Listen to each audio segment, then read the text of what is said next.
winning my draft year is almost picture perfect. I mean, nothing could have went a whole lot better that way. And Yeah. I was Memorial Cup. I mean, we won our last 9 games that season.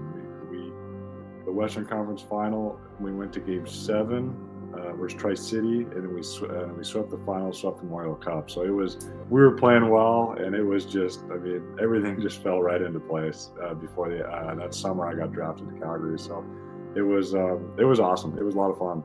That was American-born player Mitch Wahl, former second rounder and 15-year professional.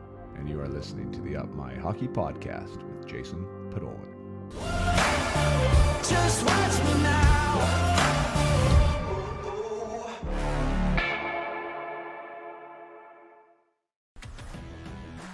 Welcome to Up My Hockey with Jason Podolak, where we deconstruct the NHL journey, discuss what it takes to make it, and have a few laughs along the way. I'm your host, Jason Podolak, a 31st overall draft pick who played 41 NHL games, but thought he was destined for 1,000. Learn from my story and those of my guests. This is a hockey podcast about reaching your potential.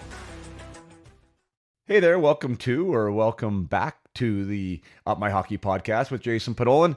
I am your host, Jason Podolak, and you're here for episode 158 with Mitch Wahl. Mitch Wahl came on my radar, a few years ago because he's a Spokane Chief. And he's a Spokane Chief that was recognized within the organization as being one of the top 35 players in 35 years. So I had not seen Mitch play. I didn't know much about him, but I did know his name. And then just recently, with the Spokane Chiefs' success in the playoffs and some buzz around that group, his name came up again. It was in a Spokane Tribune or a Spokesman Review, article there locally. His name came to me from a buddy of mine named Mike Edgehouse, who said you should interview this guy. And anyways, as the worlds collide, we were able to connect, and I was able to get into Mitch's history, his what he's doing now, his career. We were able to talk about the Chiefs and our mutual experiences there, both playing 4 years for that organization in somewhat different eras. And I really think you're going to enjoy this conversation. Mitch, which I didn't know of until we started talking, was a California boy, born and raised there, and played his hockey there, and was drafted in the early first round, 4th overall to Spokane in his WHL draft year. So since his time with the draft has now been separated, the WHL draft, into a U.S. prospects draft and then the regular, North American draft style. So they've given the U.S. players a little more sort of emphasis their own day. They have it the day before the regular draft. But in Mitch's time, they held it together, and he was a 4th overall selection there, which is obviously super, super high up when we're considering the entire Western hemisphere there of North America. So awesome job for him. He ended up coming in and playing as a 16-year-old and put up some really good numbers as a 16-year-old, and then won the Memorial Cup in his second year, which was also his draft year. And I guess was a Memorial Cup All-Star, was drafted in the second round to Calgary, and really all signs were pointing up for him. And his junior career continued in a great light. Almost scored 100 points in his last year, and was signed by Calgary. And then that's when things kind of derailed for him a little bit. And we talk about that. And that's the thing. It is so tough to have everything. I shouldn't say everything, but the majority of things go your way to have the career that you want to have. And Mitch went from everything going his way to from the 16-year-old year to the draft year with the Memorial Cup championship to playing for Team USA at the World Junior Championships. Almost like I said, scoring 100 points in his 19-year-old year, and things were really aligning for him to have a successful NHL level career. And then an injury hits, and we talk about the injury, and we talk about the change in ownership and direction from the team, and how things kind of can unravel pretty quickly. But Mitch obviously loves the sport. He loves the game. He stayed in the fight. Ended up going hopping the sea, the Atlantic, to play over in Europe, and he's played all over in Europe. He's still playing now. And yeah, it was just an awesome, really awesome conversation. I really enjoyed this conversation with Mitch.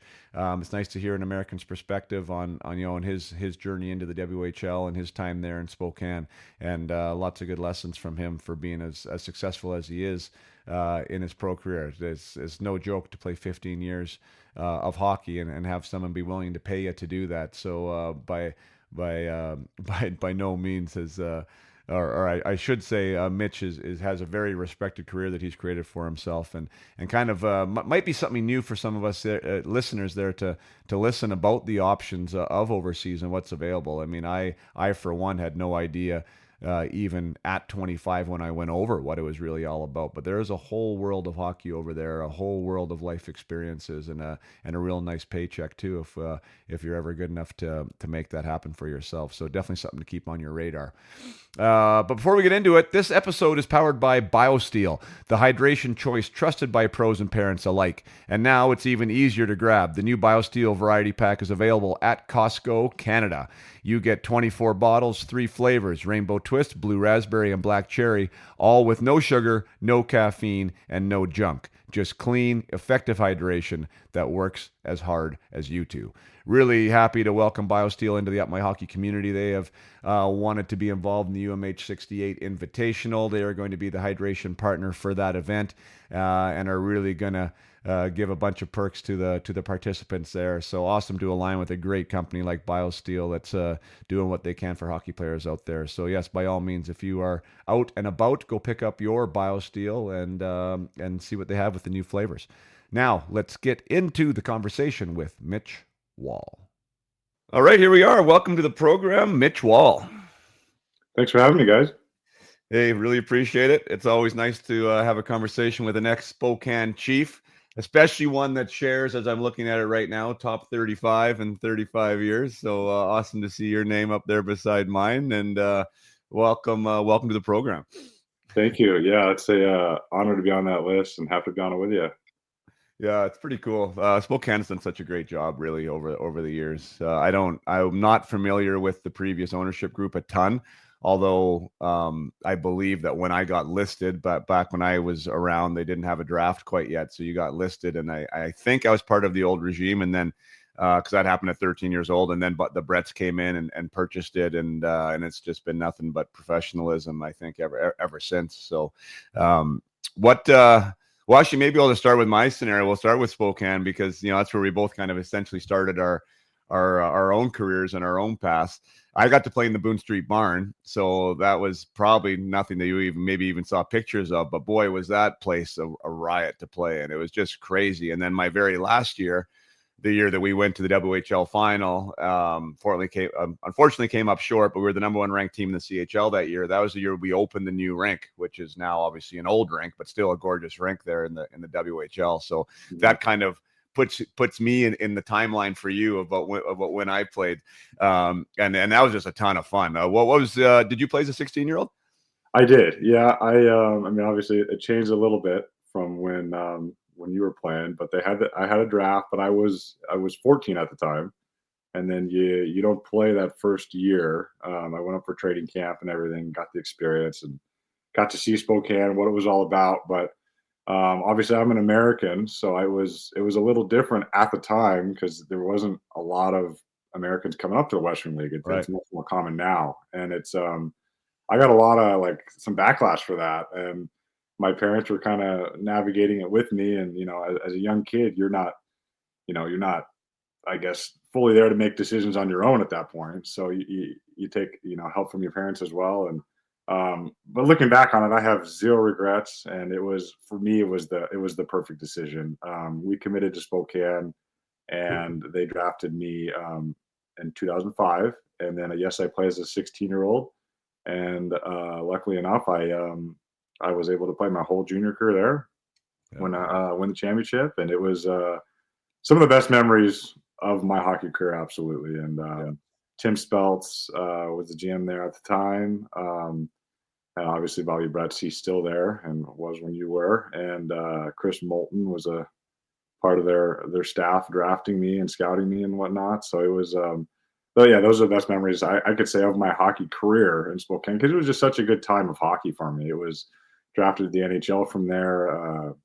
Being a 16-year-old to 20, it's just a lot of development years as a human being and a hockey player. So it was a lot of fun. And on top of that, my mom actually moved up there too at the time when I played there. So she lived with me there. My family actually bought a house in Oh, Spokane, wow. and my dad came up as much as he could, a couple times a month, and so it kind of became home for us for a while. So it definitely holds a special place. I met my wife there too, so it's a great Right. place to our family. Yeah, well, I mean, they're so formative those years, no matter where you are, right? I mean, as a teenager, I don't care if you're playing hockey or not, you're going to remember things from your teenage years. And then when you get to spend it all in one place and you're away from home and you have the galvanizing forces of, a hockey team and all the time you spend on the bus and everything else. If you wrap that into success also with the team, right, which we had as a group in Spokane, and you obviously did with winning the big prize there, it's tough to match, like I say that to guys, and obviously we all have our own aspirations of what that's going to look like down the road, and we all want to have NHL careers, and we have these big dreams. But like those steps along the way, sometimes that becomes like the big thing, like for sure you winning that Memorial Cup, I would assume at this point is the highlight, right? Like that's a huge trophy to win. Absolutely. To be honest, I didn't know. You don't realize the extent of it when you're that young, and this long later, playing 17 years since that year we won. I mean, you just don't find that like camaraderie and that atmosphere of just winning within a team very often. And I have won 2 championships in pro hockey since then in Europe, and it's just you see it, you see what how a group can come together, but it's very rare. You don't see it often. That was something that I didn't necessarily take for granted, but I didn't realize how special it was. And it's looking back on it, I mean, it's the best memories for us now, just because it was the Memorial Cup. It's such a big trophy in junior hockey, and at the time I just didn't realize the value of it, I guess. But looking at it now, I do. Yeah.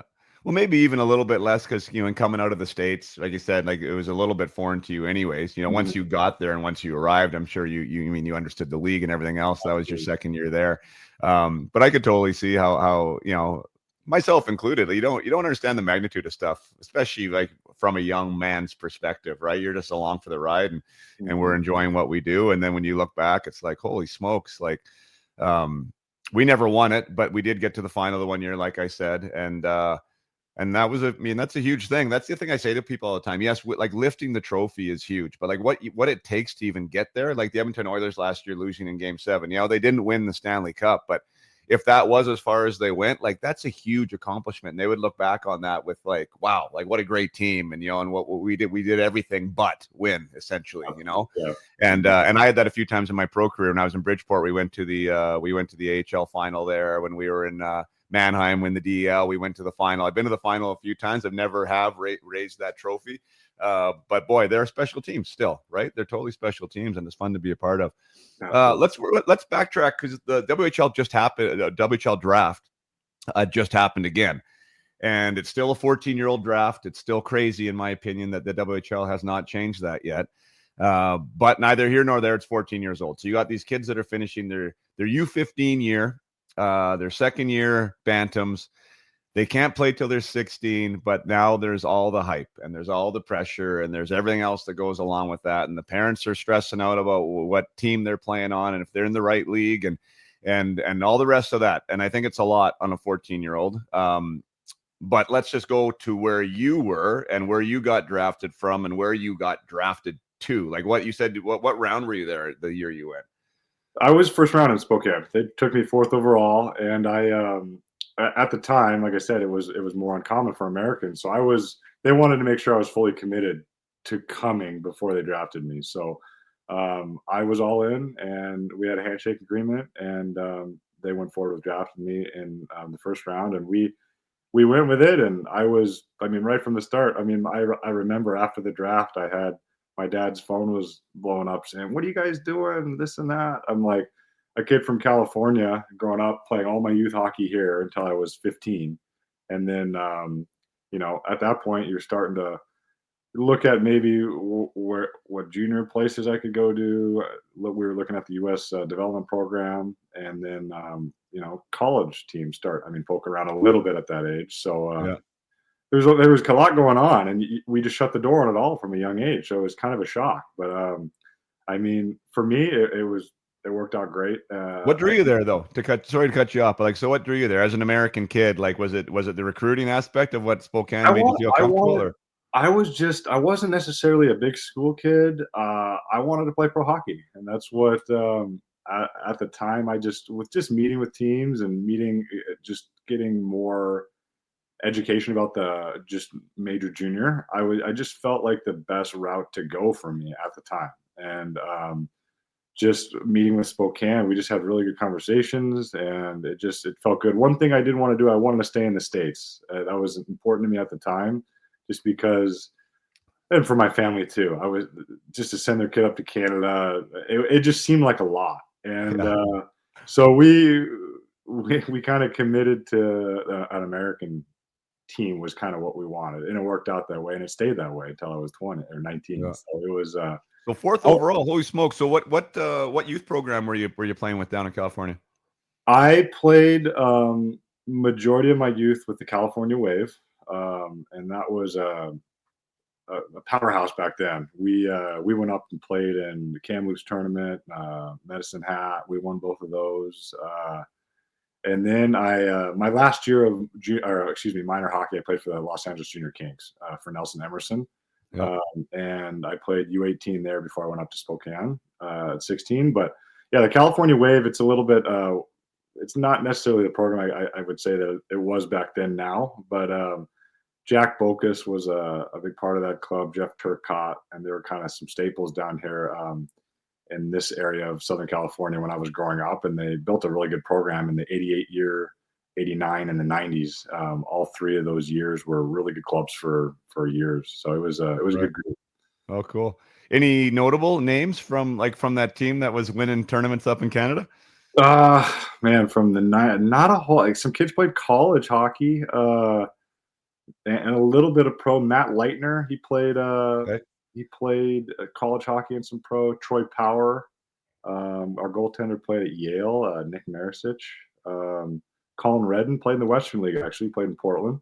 That's cool. Yeah, some guys. And then it's just hard. Why I bring that up is because it's hard, and it's not to dampen any dreams, because I'm the guy who works with players to help them make their dreams come true. But it's like, goodness, as good as that team was, right? To come from California and to beat the top teams up here in Canada, you would just think, right? Maybe there'd be one guy or two guys that would have some names. We funny little story from Vernon.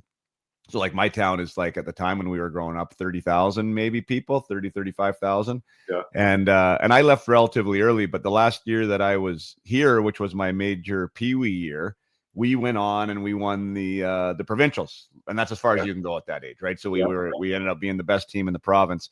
I was a second year, and then from that team, a lot of guys went on. We had a guy, Mike Ford, went to Michigan State University. There's a lot of guys that went on and played BCJ or the KI up here. And then we had Matt Higgins, who was a first rounder to Montreal. And we had Brad Larson, who was, I think, a third rounder, played 500 games in the NHL. And then myself was a second rounder and played some games in the NHL too. But three guys from Vernon on a minor hockey league team that ended up going playing the NHL, which is unheard of, right? That's why I asked you about that team, because sometimes it's fun. It's rare, but it does happen from time to time. Right. That's awesome. Yeah, it's a small town. It's a lot of guys from a little town. Oh, it was crazy. Yeah, we had it was a little hotbed here in the Okanagan for a while. Just kind of kept producing guys. Your 16-year-old year. Let's talk about that 16-year-old, because that's a huge. That's a huge move, right? It's just a really big move, and you're away from home. You said your parents, did they have a house there at the time? Were you building? My parents bought a house up there, so my mom went up with me at 16. Mm-hmm. Okay, so you didn't have to build it. I didn't. I never built it up there. We built players with us. We had one or two with us. Majority of my time there. So that must have helped with the transition, I would assume. Oh yeah, it was nice, and became real good friends with some of the guys over the years, and guys, obviously still keep in touch with today. Yeah, no, that's great. I remember, for me, I was I went to Penticton as a 15-year-old. So my mom came with me that year, playing with 20-year-olds and stuff. And I wasn't like completely naive to junior hockey and, what's going on sort of with the social side of it. But then the next year I did billet with a family that I'm still in contact with today. And my billet partner was Frank Evans, who was a 20-year-old. So I was a 16-year-old coming in. Spokane kind of was like the wily organization because they knew that the Postons were like this amazing billet family and they didn't want to lose them, but they were going to step away because they'd done it for so long and Frank was going to leave. So like, oh, let's bring this Podolin kid in, a young guy, and maybe they'll like him and they'll stick around, right? So I came in there and I remember the very first weekend, the billets were like classic, like, so they were a Mormon family too, right? So they're like, okay, no booze in the house. Right? Okay. No swearing. There's only 3 rules: no booze, no swearing, and no girls at the house unless we're here. And I'm like, okay, like I'm all serious, right? I'm living with this new family, everything else. And so they end up leaving for something that very first weekend. And Frank Evans, within like 30 minutes, there's girls at the house, there's beer in the house, and, and I'm sure somebody was swearing. So I'm like, oh my gosh, this is junior hockey. Here we go. Kind of funny. Did they bill it long after that?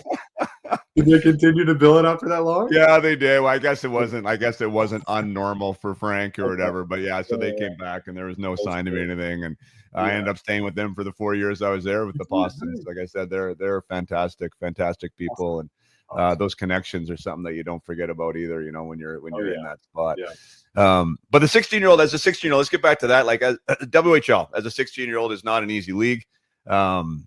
I don't know what it was like in 2007, but I'm sure it was still a pretty tough league. It's not as tough as it was, I just mean from the physical side of it and like the fighting. I remember I fought I fought over 10 times. I think it was like 14 times or something as a 16-year-old. And it went down every year, but that was just the kind of the way the league was. And if you didn't stand up for yourself or your teammates, you were kind of you were the pariah a little bit, right? So sometimes you just had to do what you had to do. But there's a lot of adjustments there. I mean, it looks like you had a really solid year offensively. Like what do you remember about your 16-year-old year? Yeah, that's a big transition year. I was just talking about this recently with someone about, a lot of 16-year-olds typically don't get, I would say a real good role on a team. And I was lucky enough to get that just with the timing of the club of where the Chiefs were at the time. And, them trying to build up, kind of a group of players to, we ended up winning my second year. So we were okay that first year, but I just was able to kind of establish myself as a player that year and get into spots, I was thankful for because, like I said, it wasn't, necessarily always happening to players or, at the caliber at a 16-year-old. So I got in on the power play and I was playing, I typically played center, but I had played with some good guys. I played with Jason Bowman, who, was a great player. Played with him for quite a few years there. He was a prolific scorer in junior and played in the NHL for a couple hundred games. And he helped me. I'd like to think I helped him a little bit too. But it was good, and I'm thankful for it because I kind of established myself as a young player, and I was able to come in my second year and really kind of take more of a leadership role as a 17-year-old. So that was a big transition year, but I was able to play a lot, which is great. Right. Yeah, minutes matter, right? And that's where some guys get stuck, as far as what doesn't help with the homesickness if you are billeting, right? Now you're a 16-year-old and you're not in the lineup, you're not getting the minutes you're used to, and everything just becomes tougher. So at least when the hockey piece is getting taken care of a little bit easier, it takes a little bit of stress off the player. Absolutely. Next year, the next year, you step in and all the way to the Memorial Cup, and which is also your draft year. So whether the bantam draft was kind of on your radar and whether there was any pressure around that, probably seems like you were more not under the microscope as a bantam. You're sort of doing your thing and maybe not feeling any type of heat. Was that a little different for you as a second year in the league and now knowing that the NHL teams are watching you and you're on the radar? Yeah, it was a little different. I obviously becoming a little more mature and knowing kind of what's at stake and what could happen going into that year. And I had a real good coaching there too. I played for Bill Peters my first 2 years there. So he was there when I was 15 too. I got to know him a bit there when I came up there for a few games. But he was just a really good person for me to be under as a young man. Just from the details of the game to just being accountable, to work ethic, to just commitment to the little things in the game. And I mean, he had his way with doing that with everyone on our team because everyone bought into a system, which worked really well. And it was so along with the coaching and just realizing that, I mean, there was a lot ahead of me, and I was, obviously winning my draft year is almost picture perfect. I mean, nothing could have went a whole lot better that way. And Yeah. I was Memorial Cup. I mean, we won our last 9 games that season. We the Western Conference Final. We went to Game 7 versus Tri City, and then we swept the final, swept the Memorial Cup. So we were playing well, and it was just, I mean, everything just fell right into place before that summer I got drafted to Calgary. So it was awesome. It was a lot of fun. That's fantastic. And so what was that draft process like for you? Like, as far as, post Memorial Cup, were you getting flown around, the interviews, the draft? How'd that all go for you? So speaking of that, so our Memorial Cup was in Kitchener, Ontario. So we won there, and this was actually kind of tough because we won the Memorial Cup, and the whole team flew back to Spokane to celebrate. And I went straight from Kitchener to Toronto for the NHL Combine. So I didn't even really get to enjoy it with my teammates for a few days until I got back. So it was that was a little bit tough, but I was obviously in no place to really go fitness test at my best because I mean I had just gotten done playing within days before. I mean, Right. I think the combine was within 4 or 5 days after the Memorial Cup final. So I went straight there, and then I'd like to think that went pretty well. That with the testing and the interviewing process was really something that I've never really experienced, how they can really corner you and grill you and ask you questions that kind of throw you off and get you thinking. So did all that, and then ended up back in Spokane for a while, and kind of just prepared for the draft. And I went to the draft with my parents. My agent thought I could possibly be maybe a late round, first round pick. So we did go. I was in Ottawa that year. Yeah. And I did not go in the first round, but I mean, I had no regrets going. It was an awesome experience, and I mean, I think if you have a chance to get drafted, I think you should go because it's just a cool experience to be around it all, and just to experience all the people there and all the teams. It was just, looking back on it, it was a lot of fun. That's super cool.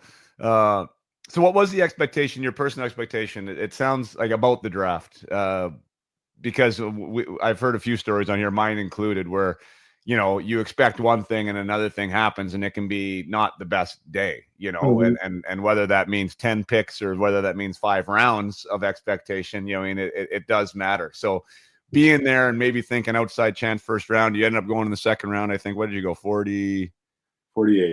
48? Yeah, so 48, still kind of midpoint of the second round. What was that whole, like, that timeline like for you? Yeah, it was. I mean, my agent was pretty straight on with what he said. How he said there was an outside chance, and there was one team. It was, he told me after the draft, it was the Atlanta Thrashers at the time. He said I think they had the 27th or 28th pick. He says I was in the mix with a few other players, and they ended up going with someone else. So I entered back in, and I was thinking that maybe because I grew up right here outside of Anaheim, I thought the Anaheim Ducks possibly were going to take me in the second round. I think they had a few picks before I was drafted, and Yeah. they ended up taking me. So I was a little thrown off by that, but I didn't really know. I didn't have an expectation of what team was going to take me. When you're there, you kind of think. I didn't interview with every team, but when a team that you interviewed with, it comes up on the board, you're thinking, okay, how did that go? What do they ask? And because the second round goes, I mean, a lot quicker. It's a much quicker process, so it kind of is, Yeah. snap the finger a bit more. So you think about it, okay, on to the next one. And then Calgary, I didn't really, I'm sure they got to see me play a lot, being in Western Canada and whatnot in junior hockey, but I didn't really know that they were going to pick me. And it all happened pretty quick. They call your name and you get up there. Right. Yeah, That's wild. I'm looking at the names. Like, that was a stacked draft, actually. Hey, like, it was. Yeah, there was a lot of good players in that draft. Yeah. for those listening, like, first overall that year was Steven Stamkos, second Drew Doughty, Zach Bogosian, Alex Pietrangelo, Luke Shen, Mhm. Josh Bailey, Tyler Myers still playing, Eric Carlson, Jordan Eberle, John Carlson, Jacob Markstrom, Roman Yossi. Holy, talk about a stacked draft. I was going to say a lot of top end defensemen were in that draft. Yeah, wow. Yeah.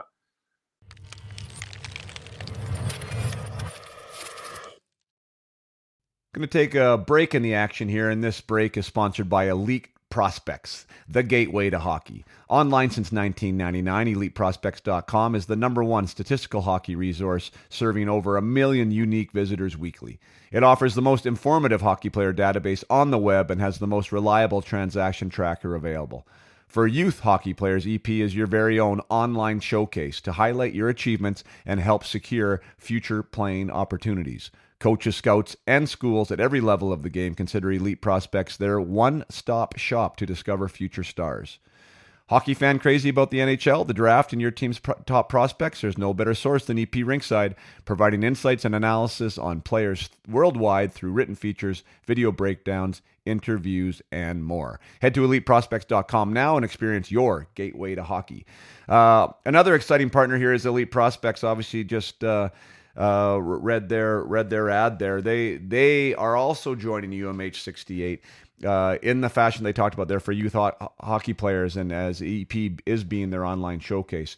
What's really exciting about the UMH 68 Invitational is that any player that comes to the event will have their stats from that event, whether a goalie player or position player. They will have their stats in their profile forever.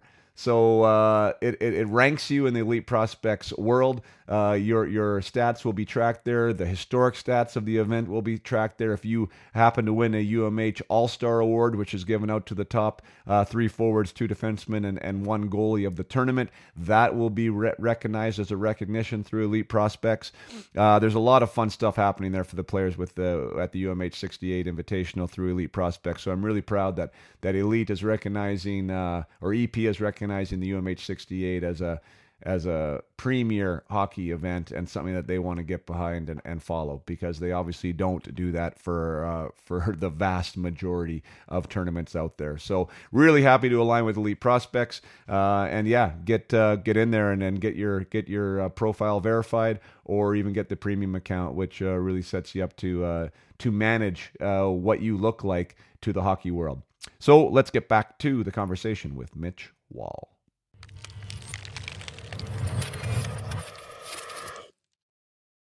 So I was 31st. So and that was the thing too. Like, and I was Toronto shook my hand that day and said I was going to be their first rounder like the night before, and that they were going to trade up for me, and I thought I was going to be a 14th overall selection, and I'm going 31st. So like those 15 picks or whatever felt like 15 hours, and it was tough sitting there, right? Yeah. But beyond that, I always, I think we all kind of feel like, especially at that time, that things were going to go differently as far as like the NHL path and, and all the things that happened. I ended up playing 41 games, thought, like I said in the podcast at the beginning, I felt like it was going to be 1,000, and it never did. I mean, there's a lot of things that change and can change, that go wrong or go right, or timing with the organization, or who knows, maybe a missed opportunity. What for you do you feel when you look back? And you're still playing pro, by the way, and this is not a shot, and I hope you don't take it that way, because I'm in the same boat as you. But like, I'm sure you wish there was an NHL game on your resume, or I'm sure you wish that you were in the NHL. Like, what happened with you at the beginning there after you got drafted, and your next steps that has you, where your career ended up going? Yeah, I mean, there's just been so much that has gone on since that time, and it's going back to just from being drafted. It was a lot happened from there. So I played as an 18-year-old Spokane. We had a really good team that year as well. That was actually the year that a lot of teams actually kind of thought maybe we would have a chance to win, and we ended up winning the year before. So we lost in the second round of Vancouver that year, but we had a chance that year as well. And then I came back as a 19-year-old. I played with Kyle Beach on a line, and we had a great season together. As both 19-year-olds, then we went on to pro hockey at that point. But so going into my 20-year-old year, I had a lot of things happen to me. So I played, I think, 8 or 9 games, and I got a crazy infection in my ankle, and I ended up in the hospital for weeks over this. And then my ankle was, I thought it was really scary. I didn't know if I was going to lose my foot or lose my bottom half of my leg or what. I ended up recovering from that. It took a long time. Yeah. Because I only played, I think it was like 15 games that year or so. I came back and then, That's your first pro year you're talking about now. yes, this is my first professional year in Abbotsford at the time. In Abbotsford, right. Right. So from there, I came back, and I think it was my second game back. This is on YouTube. You don't want to see it. I got completely flattened and knocked out from a hit in Abbotsford and laying in a pool of blood, and I was starfished on the ice, and I broke my whole side of my face here. I had a very bad concussion. I had surgery on my cheekbone, and that was just something that really set me back. And I missed, almost my whole first year pro at that point. And I played a little bit in the beginning, and I had, like I said, that ankle thing, this concussion thing. And that was really bad for me because I tried to come back for, I think a few months later, I got bumped again, and they just shut me down for the rest of the year. So that was my first year pro. And you know how it is, like you say, after that point, like you said, right place, right time, or the organization's at. So I was drafted by Daryl Sutter in Calgary. And after that first year pro, they completely cleaned house. And a whole new staff came in, and I'm a guy who, I thought they had a lot of value in as a second round pick. And, I was I'd like to think I was pretty highly touted for them, but I didn't really play as a first year pro, as a 20-year-old. So they come in, the new staff. It was John Weisbrod, Jay Feaster. We came in as the management staff, and I just wasn't one of their guys. And unfortunately, I just never was able to catch up and get back on my feet. And just came in, and I just wasn't positioned as really how I thought I would be. And it's not a sob story. It's just like you said, it's a right place, right time, positioning. Reality.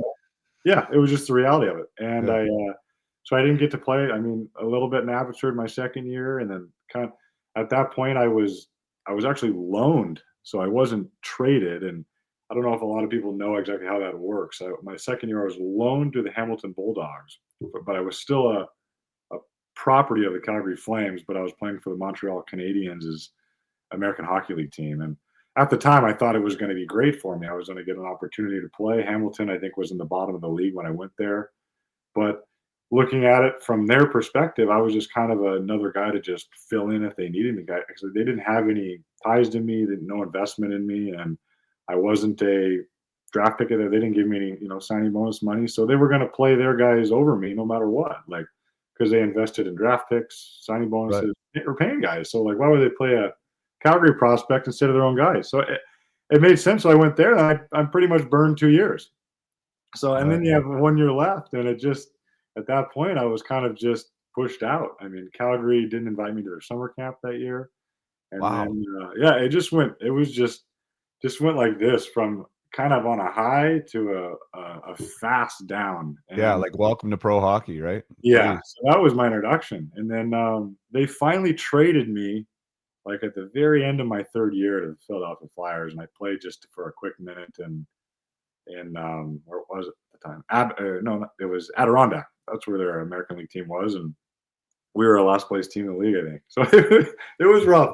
It was rough. And then after that, your entry level contract is done, and you gotta kind of feed for yourself now. So it was my experience wasn't the best coming after the that draft. happens fast, right? And that happens really fast. Meaning, from prominence, or the one line that I remember somebody told me was from prospect to suspect. That's what it felt like. Yeah, that goes quick, and I don't know when that changes, right? Because even from a personal example, which I've said in this podcast a few times, when I got to, let's say, Lowell, even, so I'd been traded twice at that point. I was traded to Toronto, and I was traded to LA, and LA had me in the minors. And I don't know, I was still 23 or something, or 24, young, still young enough and still producing at the AHL level. But it was almost like I'd been classified as an AHLer by somebody at that point. and it's like, okay, not anymore. And yet I'd see these guys coming out of college that were even a year older than me. Like the one that I remember specifically, and it's Jason Krog, who's a good guy and he was a hell of a player. Like he won the Hobie Baker. But he was a year older than me, and he came to Lowell and like had less points than me after signing like $1 million deal. Yet he was a prospect at that point, right? Because he was new. And I was a 4-year pro that hadn't quite made it yet. So I wasn't a prospect anymore. Like, it's just so weird when you get into that. Oh, when you get into that world, right? About like perspective and who has you where and all that stuff. But let's talk to you, because injuries are tough, man. Like, injuries are super tough. The only real big injury I had, both of them were in Germany. And it was at the end of my career. I had a bad concussion and I had a bad shoulder that I had to have surgery on. And I wasn't the same after either one of them as a player, no matter whatever. I tried to do everything I could to come back, but it wasn't quite the same. I just felt it wasn't the same, Mm-hmm. You having that big hit there early on, what was your recovery like from that concussion? And do you feel that you ever really did get back to, your best? Yeah, that's a hard question to answer, just because I never really got to the level I wanted to in North America. So it's I feel like I've paved out a pretty decent career in Europe, but I just from that standpoint, yeah, it was tough to recover from, especially as a 20-year-old. That going back to that year too, I would have had a lot of opportunity that year. We had a very young team in Abbotsford, and I would have been able to play a lot as a 20-year-old. So looking back on that, it was tough because I might not necessarily would have had the point production stuff. We didn't have a great team, a young team, but it was something where I could have really gotten the experience to play a lot at the American Hockey League level as a young man. So that just that, and I lost a lot of experience, I think, because as we know, it's just hard to get those minutes at that level. So that was tough, but it took a while. I really did. I didn't really think I got to like back on my feet until the next really year, like playing consistently. When they sent me down to Utah that year, I got into kind of I was playing in the East Coast Hockey League at that point, but I got into kind of playing with some jam in my game again, scoring some goals and feeling like I was a player again, which was nice. Of course, you didn't want to be at that level, but it was good because I was able to play and kind of get some confidence in my game and myself again, and which was nice. Mm-hmm. Yeah, no, for sure. And what a formative year, like that first year pro, and to only play 17 games, and it's not like you're in the background being able to train and stuff. Like with the injury you had, it's, you're just trying to recover and let your body heal. Mm-hmm. So you're really losing a year of development. And then I can totally empathize with you on that change of regime, which I had that one year when I got traded to Toronto. Got traded for Kirk Muller straight up, and then that's like 2 months later, Cliff Fletcher got fired, the GM. Like, that's a huge difference, right? Like, then a new GM comes in and like they have their own way of doing things and their own players that they like, and you can kind of do whatever the heck you want, and there might not be that opportunity there. And that's the thing that I think the average fan doesn't quite get, that you do. Well, someone has to like you there, right? And if they don't like you, they can, for whatever reason, there can be no reason, right? It's not your guy. Like, they never traded for you, and they want to put their own stamp on the organization. So, I mean, it is what it is. I'm still experiencing that at 35 years old, still playing. You still say you need people in your corner in an organization that'll or either brought you there because they got skin in the game, vouch for you, or that they believe in you in some capacity. And if you don't have that, it's hard. It's hard because you can always change people's mind, but it's hard to do sometimes, especially when there's a lot of guys on the team and your spots are kind of log jam that could be a spot for you. So it's tough. It can be tough. Mm-hmm. And I don't want to make it sound like people disempowered out there. I mean, because that's a little bit the way I felt as a pro. And the thing that I understand now with the ability to reflect is you do still have the power to influence, for sure. You know what I mean? But for me, I always felt that, okay, if I can do my thing on the ice, like that's really where my focus was like, how am I playing? What am I doing? Right? How am I providing value? And I was doing that, but I wasn't necessarily buying into the relationships that you just talked about, right? I wasn't necessarily buying into the details, before practice or hanging around the rink or having the conversations with people that I should be having conversations with. And I don't mean that in like a contrived type of way, right? But just in a way of like being a really good pro up and down, like up and down. Right. And that's one of the things that I think is like so invaluable for guys to understand, is like that piece of the puzzle, right? Like that you need to set yourself up with as many ways as possible for success, right? Absolutely. Like as many ways as possible. So yes, you need to be able to play, but you also need to play in a lot of different ways. Like you have to be able to produce offensively. You have to be able to kill penalties if somebody asks you to. You have to be able to play more than one position, right? Like you have to take that whole thing and you have to be as robust as you can. Then you also need to have alliances and allegiances and people who are going to go to bat for you away from the rink. And you do that by being a good human. You do that by having details, and you do that by doing these other things. So there's always things you can do. It's never going to be perfect, right? And you might not get through, but I keep trying to get guys now, like just keep stacking those blocks, keep stacking those blocks. Because what's the best you can do? And the only thing you can do, and anything else is just wasted energy. So I don't know, like, how do you relate to that now as a 15-year-old pro? Like, do you see sort of the value in that now as well? Absolutely. I'm still seeing it at 35 years old. I mean, you nailed it on the head with that one. I feel like just like you said, you want to give yourself every opportunity to succeed and every opportunity to be in the highest place you can be with the staff and who controls your ice time and who controls, a lot for you. So it's, as long as you're controlling what you can control and not worrying about the rest and putting your best foot forward, I feel like that's what you have to do. And like you said, the little details of, be early, don't be late to meetings. Be the guy that they see the commitment level is really high, and not just the commitment level, but the passion for it. You want to be out there, you want to get better, you want to improve, and those are all the things that as a young kid for sure they want to see.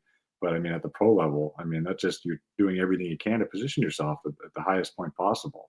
It's not always. There's countless amount of guys that I've seen that, wow, why didn't this guy make it, and how did this guy do it? And it's a lot of the time it's the commitment and just the details and the work ethic, because it's not always the most skilled guy who's going to make it at the end of the day.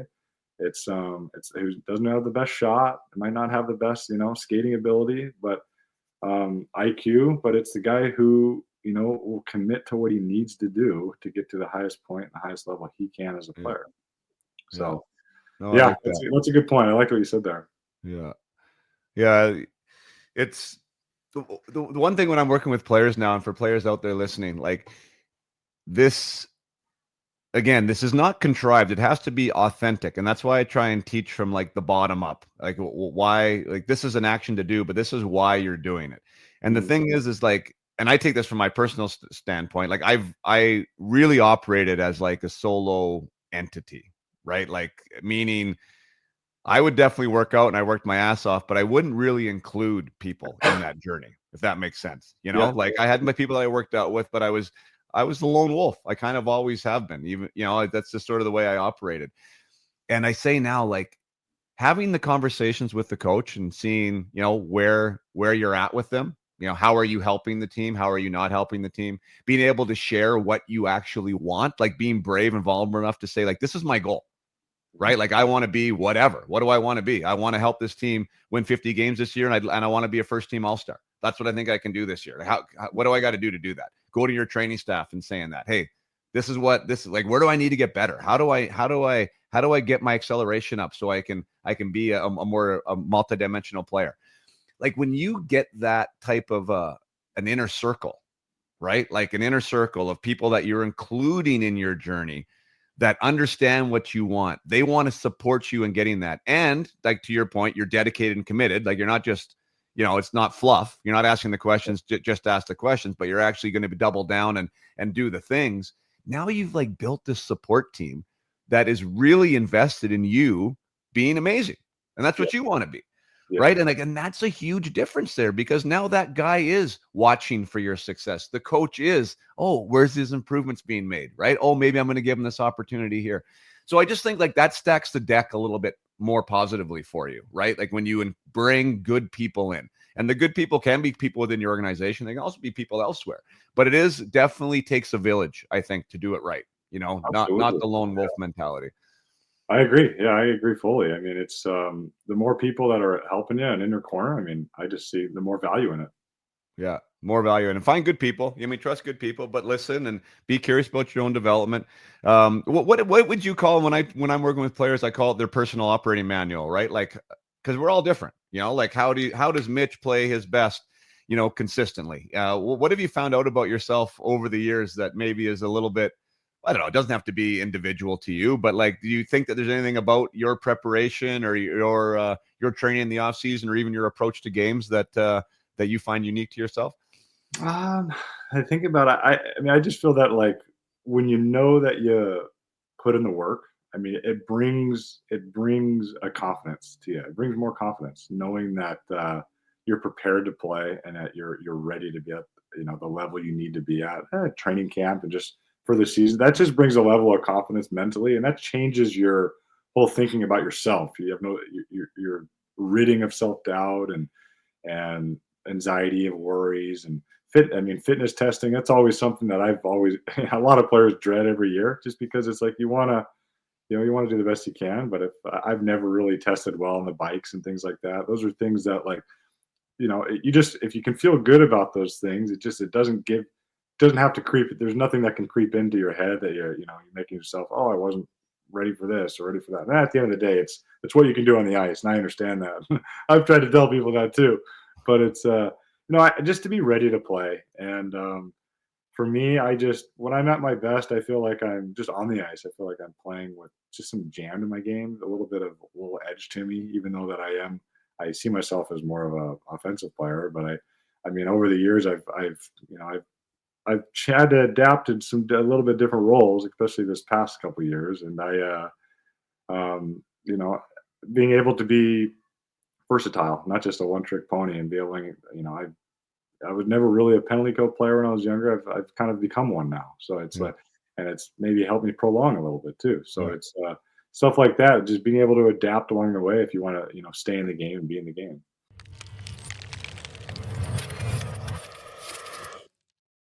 Going to take one more break from the episode, and we are going to be recognizing Iron Ghost Construction at this break, which has been a platinum sponsor for the UMH68 Invitational, has been really, really involved in the local stuff I do here in Vernon. Not only with my stuff, but Iron Ghost supports across the minor sports spectrum. Mr.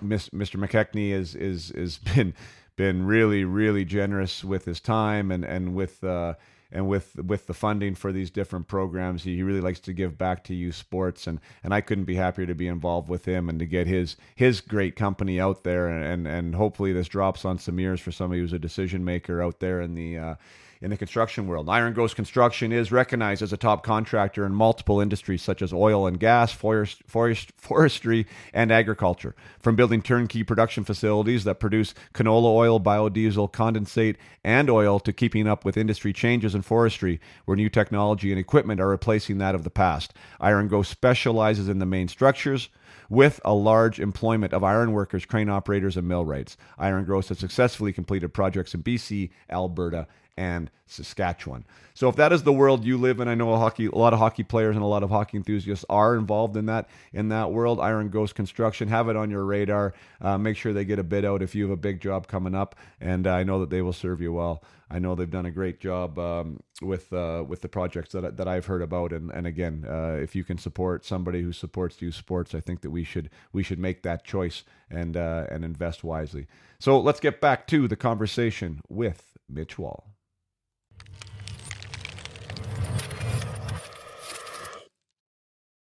I love the preparation, and I want to make a note there on an even player identity. Those are two good topics, I think, to chat about a little bit. The preparation piece, like I tell athletes all the time that we usually get transfixed and really focused on results, and that's where a lot of our the deposits get made for our confidence. Let's say it right. I mean, if we're having success on the ice, and if we deem ourselves to be offensive players and we're scoring goals or creating assists, and we feel good about that. If you're a defensive defenseman and you're a plus and you're blocking shots, you're not getting beat, we're feeling good about that. Like, those are the natural ways to build confidence. But the thing is like, well, what if you haven't played in that league yet, or you haven't even played a game there, or you're just going to a new camp, or what if things aren't going great for the last week or two? Does that mean that you can't have confidence anymore and it's gone? And my answer to that is no. And because there's different ways that you can build it. And one of them is like what you're talking about, that people sometimes don't put enough emphasis on or focus on. And that is like, how ready am I? Right? Like when you look across the room, even in your own dressing room, and be like, I work way, I got my shit taken care of more than this guy does. You look across the ice at the other team, and it's like, I know no one's here as ready as I am. No one's put in the hours on the bike or whatever as I have. Like, it gives you an earned sense of confidence that isn't directly related to results. So I love you talking about that, because that piece, and you can call it preparation, whether it be like preparation of your body, right? Like physical preparation about how ready you are, or even if it is like your preparation, your pregame preparation, your post-game recovery. Like if you feel that you have a process there that is elevated, that is beyond other guys around you, like that's an advantage. Right.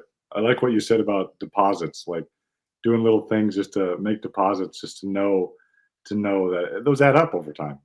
They definitely add up, and mentally they add up too. So, Yeah. getting your head into a right place, because it's, as you know, the game is so mental, and it's, you can be your best friend or your own worst enemy in your head. So it's that's a really important part of the game.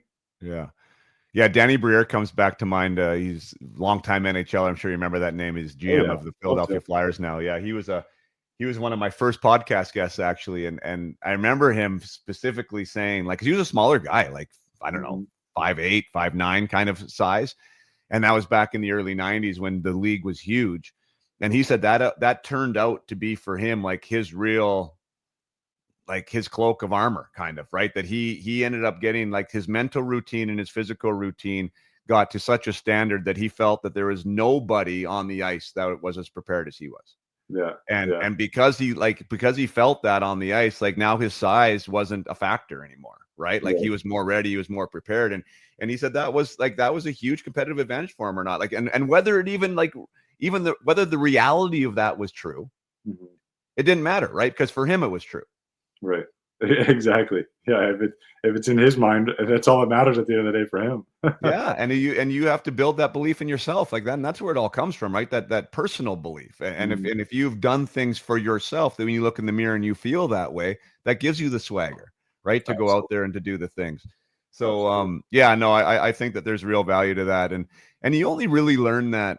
I shouldn't say you only really learn that, but that's why it's so nice to be around success, right? And to be around guys that are maybe beyond where you are in your career, whether it be for age wise or even skill wise, because I know every time you level up, right? Or at least my experience was, going from, the BCHL, the WHL, these practices are different. Oh, this attention to detail is different, right? Going from the AHL to the NHL. Oh, these guys prepare a little differently. Like I thought I worked hard before. Now it's like, oh, there's a different standard, right? Yeah. So continuing to be curious about your own personal standard and continuing to elevate that, I think it's a hard thing to do. But I think if you can actually, like, as we're talking about it right now, for anyone listening there at home, like, that's one thing I talk about with athletes all the time. Like, where is your standard right now? And where do you think you can get to? Like, are you maxed out? And if you are, you're lying. Right. And where is your low point? Because I think when we can get into that ideation of like, yeah, I can do more of this, or I can do more of that, or I haven't given any attention to this. That's just, again, building that muscle of confidence. Absolutely. Yeah, those are really good points. Really good stuff. I like that a lot.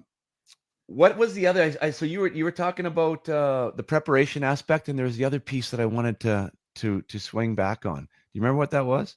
The preparation, and then just we were talking about the commitment to the details. Mm-hmm. If that's the commitment to the details. There was one point there that I wanted to highlight, and I can't remember what it is now. But I haven't talked to you about the World Junior, so that must have been a high point too. I know that for me, I was able to play for Team Canada. We won gold the 1 year. Like, again, like echelon kind of, like, benchmark career point, like to be able to represent your country and do all that was like super cool. What was the World Junior experience like for you? Yeah, it was you nailed it right there. It was awesome. Mine was in Ottawa the year I played, so it was playing in a Canadian market. Fans are crazy, great environment. Our team underachieved, unfortunately. We had a really good team. We were I thought we could have had a chance to do a lot better. We lost to we got upset by, I want to say it was Slovakia in the quarterfinals.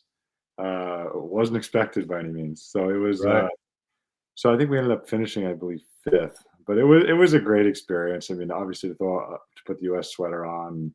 Um, they took myself and my line mate from Spokane, Drayson Bowman. They took us as a pair to play there together as well.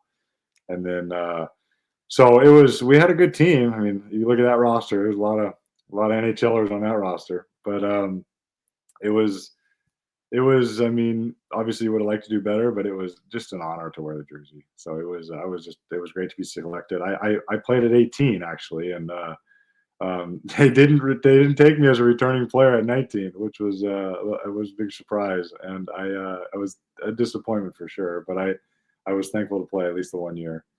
Yeah, that's wild, eh? Because you Yeah, had a good year too, right? In Spokane that next year. that was my best hockey year I'd say I ever had. Right. Yeah, but it was, there's a lot of players that are, that again, different, like you said, we talked about this earlier, just different staff and how they value you. And, I mean, they spoke to me and everything, and they said they wanted me as as a kind of like a top six or not at all. So that's kind Yeah. of what they did. And they went with another group, and the staff changed, the coach changed, whatnot. So it wasn't the same people. So it was definitely a disappointment, but I was definitely thankful to at least wear it the 1 year. Yeah. How invested are you in the Spokane Chief run right now? I know as an alumnus, like I have my eyes on it. I'm not watching them all the time, but it's really cool to see the success there. I'm a little more personally interested this year because my one single season playoff points record for Spokane was broken this year Yeah, by Kat and then Crystal. So that was cool to see that record fall. And now I'm watching to see if Crystal can beat my 21. And he's kind of who knows? Like he still obviously has a chance, but he's one behind. So I've been watching a little more closely. But how do you watch the Chiefs and root for them? yeah. I mean, over the years, I mean, you get bits and pieces. I don't follow it that closely. Obviously, this year there's been a little more excitement around the team, and I mean, I have not just from my time playing in Spokane, but I have ties obviously there. My wife's from just outside of Spokane, so we do go back to the area every now and again, and rooting for him big time. Tough to see him down right now, but I talk to Jay Stewart there in the office still every now and again, and yeah, I actually got a call from the spokesman just the other day. Just they wanted some talk to some of the players from the '08 winning team because they see it as kind of like a similar style of team and kind of like the story path that they've kind of gone on from last year. My first year, like we talked about earlier, my 16-year-old year, we were Yeah. kind of a team that was okay, and then a team that kind of took a huge step my second year, and they were explaining that that's kind of like a similar story this team has had. So. Yeah. Yeah, they wanted to talk to a few of the players from the '08 team. So yeah, definitely been a little more invested this year, rooting for him big time. Yeah, that's cool. And that's actually give a shout out to my buddy Mike Edgehouse, who is a resident of Coeur d'Alene, Idaho. So he's been following the Chiefs for a while, and I was having a discussion about the podcast. He listens to the podcast and saying that I needed a guest, and he's like, you should interview Mitch Wahl. He's like, he was just in the Spokesman.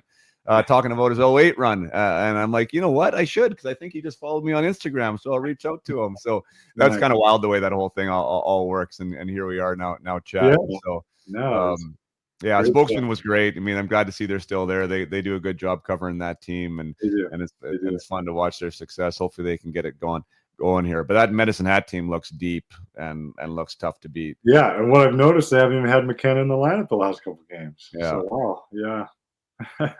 that's Well, they got wild. one more at home, it looks like, right? And then they go back Yeah. to Medicine Hat. Well, hopefully. So we'll Do you see. have any special memories from that run? Like, was there any moments, the Memorial Cup? I know you said you guys finished super strong and like looked like there wasn't even a blip on the radar, but didn't you say you went to 7 in the second round or something? Yeah, well, I mean, you should read that spokesman article. That's I guess it was the Western Conference Finals. It was versus Tri City. That's still a series that I've never seen a series like this in all of my career. I've never heard of one. We went to Game 7. 5 of the games went to overtime. I think 3 of them went to double overtime, and the first 2 games were 1-0 in double overtime. That was the score. Yeah, it was our team and their team. I think whoever won that series was going to win it. They were a great team too. we had Dustin Tokarski as our goaltender, and they had Chet Pickard, who was a first round draft pick, and that was quite the battle. Of course, that's always been a rivalry, but that year it was a bloodbath. But and it was 1-1 going into the third period, Game 7. So Wow. it was quite the series. We snuck away with the win in the third period in Game 7, and then Were you that guys at was home? no, we were on the road, Oh, and that you was were. another thing. We lost 6 at home, and I think Justin Falk was telling his story. A player that we had on the team was telling his story in that newspaper article of just how we had. I don't remember it clearly, but he did. He was talking about it in the article. But we had to go home after the game in 6, pack our stuff, come back to the rink, and drive to Tri-City to stay over there for Game 7. So it was. I guess it was hard. It was hard to do that transition because I think we played the next night. All So right. it was we ended up winning on the road, and then that was the turning point for us. We swept Lethbridge in the finals, and then which they had a really talented team too, and then we were just kind of in everyone's eyes, it seemed like we were just kind of a throw-in at the Memorial Cup. No one really saw us as as a team that really even had a chance, and we went in and just swept it. We went 4-0, and we beat the Kitchener Rangers twice, and they had a team that was. You look at that roster. Half the team ended up being all stars in the NHL. So it was. Wow. It was quite the run, but that was a great memory. Myself and Jason Bowman had a great Memorial Cup. We were, I think, both on the All-Star team at the Memorial Cup. So it's a memory that'll always be at the top of the list. Oh, that's awesome. Yeah. That's super cool. Yeah, that's great. And maybe we'll just talk about Bill a little bit, because Bill was a guest on the pod. I thought he was fantastic. I didn't really have much. I didn't know him much, except that I knew that he came in relatively soon after I had left. Babcock was there, and then Bill came in, and Kevin Sawyer was there with Bill, I think, for a while, and heard a lot of good things. But this was also, when I interviewed Bill, wasn't too long after the whole kind of, whatever you want to call it, scandal at the NHL level and all that stuff. So I didn't know if I should interview him. I didn't know anything about him, right? I heard from a lot of people that he sounded like he was like a character guy, right? Like that maybe the story needs to be told a little differently. And so from a podcaster perspective, I'm like, oh, do I want to do this? Like, I don't know where this is going to go, but I feel like, he should have an opportunity to share his story. And anyways, I was super impressed with the guy. Like he answers text messages on the phone. Like, he's super approachable. Like, the guys that play for him now seem to love him. What's your memory of Bill? Yeah, for me, he was a big part of just my whole process of, coming to Spokane, getting drafted to the NHL. I was very fortunate to play for a coach with that much stature. He learned a lot. You said you played for Mike Babcock? Yeah, they were very similar in just the way they do things, talk, really, to be honest. Because I know, obviously, I was a big fan of Babcock because he was a coach of the Ducks when I was down here in Anaheim for a while. But he actually, on Babcock for a second, he actually took my family out for dinner one night here in California to try to get us to go to Spokane. He was the Spokane put him up to that. So it was cool. I got to meet him as like a 14-year-old who went to dinner, and he ended up coming over to our house. It was pretty cool, in Seal Beach, California here. But back to Peters, but he was a great coach for me to be under as a young man, just to know kind of just what it took to become a junior player. And then I didn't have my whole junior career, but just to kind of ended up being a pro player. Cause he had a way of just making guys commit to what he wanted us to do and how we wanted to play. And everyone bought into it. Everyone was so would hold each other accountable, hold themselves accountable. It was something. You don't really see that a whole lot. I've played on a lot of teams. I've had a lot of coaches, and I haven't had one like Bill Peters since. And I really enjoyed him. He was great for me. He's a very good man. I think he knows the game very well, and he's obviously a very successful coach. Yeah, that's awesome. Maybe we'll finish just with your, the move to Europe. I know for me, maybe I'll just start with that. Like I left originally because I felt that I kind of needed a reset, almost like a reinvention. We talked about that prospect to suspect. Like, I felt like I was kind of in that suspect mode, and maybe if I went over to Europe and had some success there, I had seen guys do that, and then be able to come back and sign a new free agent deal or do whatever and get another shot at the NHL. And that was really what my idea was when I left. I left relatively young at 25 too or something. And then I got over there and frickin', to be honest, fell in love with it. Like it was just like the lifestyle, being in a new country. It was also nice that they wanted to extend my contract, and there was some security there, and I had to sort of say goodbye to the NHL dream at that point. But that was the sacrifice of like the trade-off, right? It was like, okay, like this is really good hockey still. There was a lot of things to really like about it, and then that was where I just ended up staying. What did you enjoy, or what was your track like to get over to Europe? Yeah, I went over so I played my entry level year for 3 years, and then I went over actually for a tournament with Red Bull Salzburg in Austria. I played in that European Trophy tournament, and it's just like now it's called like it's the Champions League now. But I played in that for a little, just to kind of get a taste of what Europe was. I didn't know anything about it. I had no idea where I was even going or playing. It was something that I was brought available to me. I was like, I'll try it just to see what it's like. Yeah. And at the time, like I said, my education of European hockey was just not there, and I didn't ever really think of playing over there. So I did go over there and do it. And not that I didn't like it, I wasn't ready for it. I wasn't ready. I felt like I needed to come back and play at least another year or two in the States or Canada, and I did that. I ended up coming back, and I played 2 more years. I didn't get much in the American Hockey League at that point. So when I was 25, I was like, okay, if I want to keep playing and try to, maybe build something new. And like you said, it's kind of starting from the ground up again. Like I kind of played my way to where I was, and it went from that prospect to suspect. And I had a good opportunity in Sweden.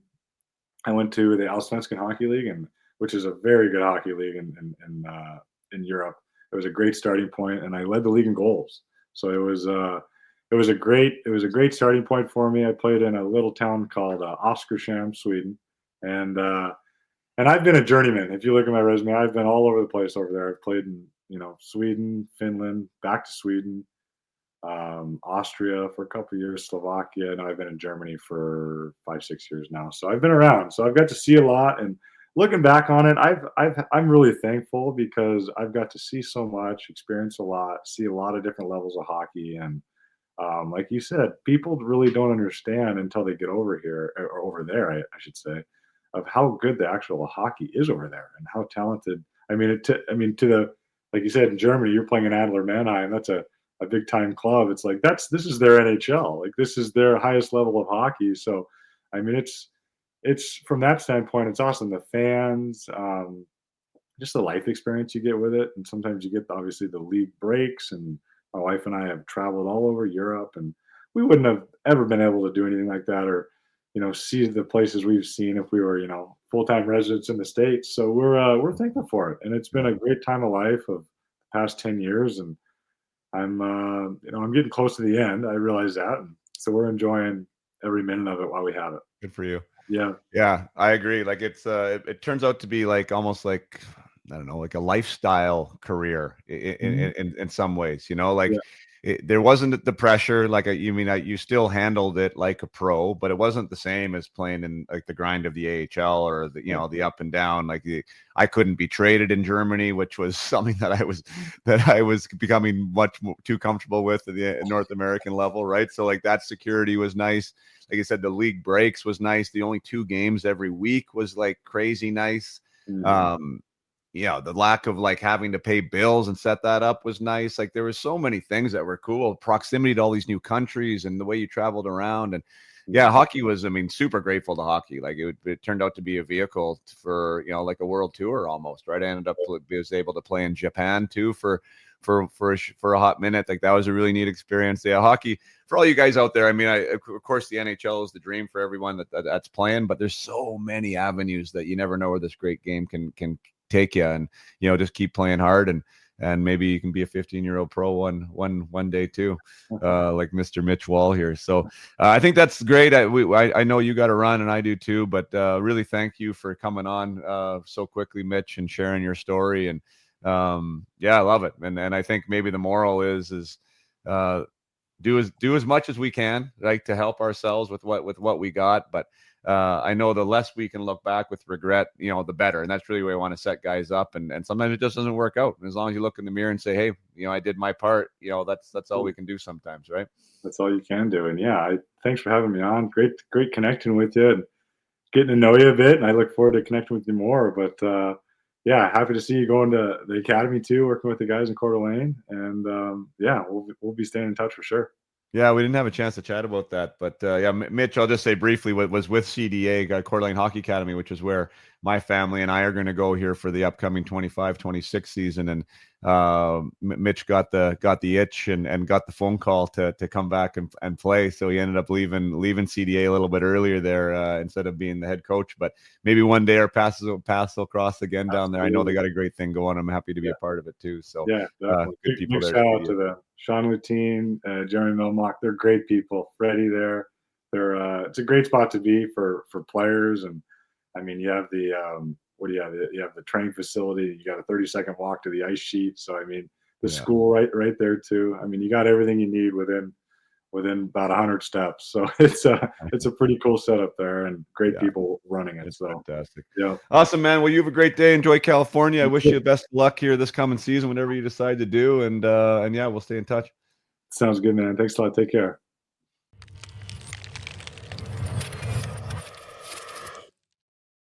Thank you for listening to the entire episode with Mitch Wahl.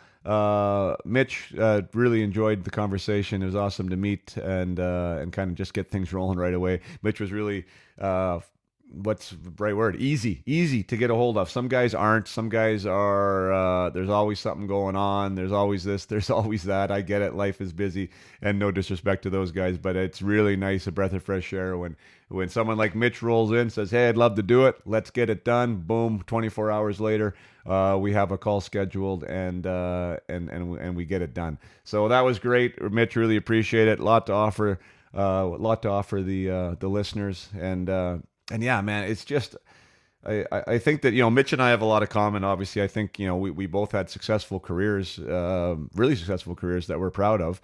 And we both probably feel that they could have gone a little different direction. And just recognize, for the listener out there, how tough it is. And when we talked in that conversation about trying to do as many things as you can to give yourself the best chance at the success you want, it's really foolish to not do that. For some of us, there's some blinders, right? There's some blind spots that we don't recognize as being important, or we don't even recognize as being options under consideration that I would consider controllable. So hopefully there are some pointers in this podcast here that you listen to about areas that are within your control as players, some areas that are within your control potentially as parents who are helping navigate the path and giving the support that you want for your players. But the more things, yes, that we can manage, that we can navigate, that we can feel empowered about taking ownership of, give you the best chance to have the journey through hockey that you want to have. It's much more than just going out and scoring a lot of goals or making a lot of saves or whatever the thing is that you do on the ice. When it comes to being a hockey player and not just being playing hockey, you know what it means. You got to do the professional work. You have to look at yourself holistically from the ground up as a person and as a player. You have to look at the relationships around you. You have to look about how you're treating your teammates. You have to look at your practice habits and your standards around work ethic and compete. You have to understand how curious you are about development and improvement. You have to realize if you are committed to the growth mindset aspect of development and process. There's so many things that are within your control that go well beyond your wrist shot that I hope that was a little bit of an eye-opener for you guys. Because, again, as successful as Mitch and I were in our careers, I know there was things that we would probably want to undo and try again a little differently. And that's why the beauty of this platform works so well, is because we can extend those types of lessons to those of you who are listening. So I hope that works. And until next time, play hard and keep your head up.